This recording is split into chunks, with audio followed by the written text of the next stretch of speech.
തമിഴ്നാട്ടിൽ വിജയ് CM ആകും എന്ന് ഏകദേശം ഉറപ്പായി കഴിഞ്ഞു. ഇപ്പോഴിതാ നടൻ വിജയുടെ രാഷ്ട്രീയ പ്രവേശനം തമിഴ്നാടിന്റെ രാഷ്ട്രീയ സമവാക്യങ്ങളെ തന്നെ മാറ്റിമറിക്കുകയാണ്. അദ്ദേഹത്തിന്റെ പാർട്ടിയായിട്ടുള്ള തമിഴക വെട്രിക്കഴകം TVK ആദ്യ നിയമസഭാ തെരഞ്ഞെടുപ്പിൽ ശക്തമായ പിടിമുറുക്കി. ഈ വിജയത്തിന് പിന്നിലെ പ്രധാന കാരണം പാർട്ടി പ്രകടന പത്രികയിൽ നൽകിയ 7 വലിയ വാഗ്ദാനങ്ങളാണ് എന്നാണ് കണക്കാക്കപ്പെടുന്നത്. അവ സാധാരണക്കാരുടെ ആവശ്യങ്ങളുമായി നേരിട്ട് ബന്ധപ്പെട്ടിരിക്കുന്നു. TVKയുടെ ഈ ജനപ്രിയവും ഉറച്ചതുമായിട്ടുള്ള ദൃഢനിശ്ചയം കാരണം സംസ്ഥാന രാഷ്ട്രീയത്തിൽ വലിയ കോളിളക്കം തന്നെ ഉണ്ടായിട്ടുണ്ട്. വിജയ് ഒരു സ്വാധീനമുള്ള രാഷ്ട്രീയ നേതാവായി ഉയർന്നു വന്നിട്ടുണ്ട്. തമിഴ്നാട് നിയമസഭാ തെരഞ്ഞെടുപ്പിൽ ദളപതി വിജയുടെ പാർട്ടിയായിട്ടുള്ള TVK പ്രഖ്യാപിച്ച പ്രധാന 7 വാഗ്ദാനങ്ങളാണ് വിജയത്തിലേക്ക് എത്തിച്ചതെന്നാണ് പ്രധാനമായും പറയപ്പെടുന്നത്. സ്ത്രീകൾക്കുള്ള പ്രതിമാസ സഹായം, അതായത് മതിപ്പുമികു മകളിർ ടിപ്പം പദ്ധതി പ്രകാരം ഗൃഹനാഥയായ സ്ത്രീക്ക് 60 വയസ്സ് വരെ എല്ലാ മാസവും 2500 രൂപ സാമ്പത്തിക സഹായം നൽകും.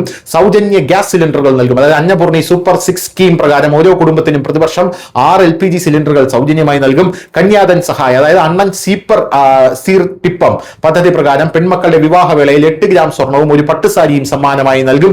വിദ്യാർത്ഥികൾക്കുള്ള സാമ്പത്തിക സഹായം കാമരാജർ കർവി ഉറുതി ടിപ്പം എന്ന പദ്ധതി പ്രകാരം 1 മുതൽ 12 വരെ ക്ലാസുകളിൽ പഠിക്കുന്ന വിദ്യാർത്ഥികൾക്ക് അവരുടെ പഠന ചെലവുകൾക്കായി പ്രതിവർഷം 15,000 രൂപ സഹായം നൽകും. സ്ത്രീകൾക്ക് സൗജന്യ യാത്ര വെട്രി പയനം ടിപ്പം എന്ന പദ്ധതി പ്രകാരം എല്ലാ സ്ത്രീകൾക്കും സർക്കാർ ബസ്സുകളിൽ യാത്ര പൂർണ്ണമായും സൗജന്യമായിരിക്കും.